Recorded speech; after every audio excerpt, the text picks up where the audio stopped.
अरे बापरे, कर्करोग हा किती गंभीर आजार आहे. घाबरू नका, पण तुम्हाला सांगते मी, तुम्हाला माहित आहे का, भारतामध्ये गर्भाशयाचा मोठा कॅन्सर हा भारत दुसऱ्या क्रमांकावर आहे. त्यामुळे 50% महिला कर्करोगाने मृत्यू पडतात. पण त्यावर एक सोपा उपाय पण आहे ना. HPV लसीकरणामुळे कर्करोग टाळता येतो. अहो, पण ही लस कुठे दिली जाते? ही लस तुमच्या जवळच्या सरकारी दवाखान्यांमध्ये तुमच्या समोर डॉक्टरांच्या देखरेखीखाली ही लस मोफत दिली जाते आणि ही लस पूर्णपणे सुरक्षित आहे. अहो, पण ही लस द्यायची तरी कोणाला? अहो, ही लस 14 वर्षापूर्वी आणि 15 वर्षाच्या आतमधल्या मुलींना दिली जाते. अहो, पण या लसीचे काही दुष्परिणाम होतात म्हणे. थांबा थांबा थांबा, मी सांगते तुम्हाला.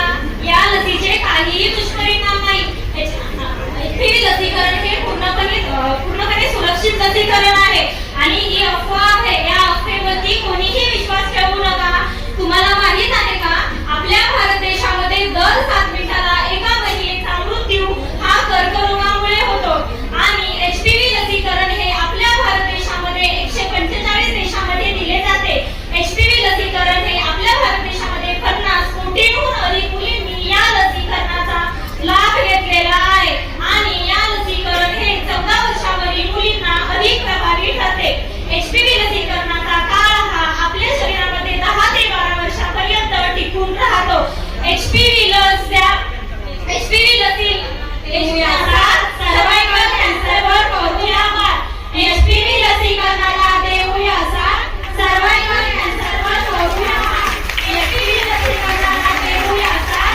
सर्व्हायकल कॅन्सरवर करूया मात. देऊया साथ. सर्व्हायकल कॅन्सरवर करूया मात. लहान शिशुही मोठा काम आयुष्याचा देतो नवा नाम.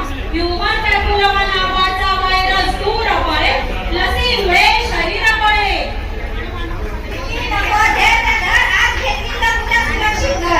कर्करोगाने झाली तळे, लस घेतल्याने जीवन फुले. आई वडिलांची हीच आस, आई वडिलांची हीच आस. आरोग्यासाठी घ्या योग्य पाऊल टाक.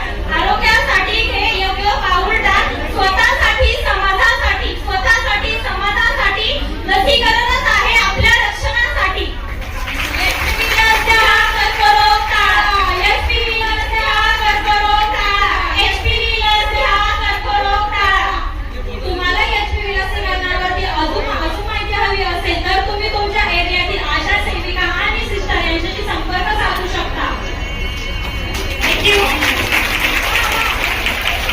खूप छान खूप छान. यानंतर आराध्या राणे.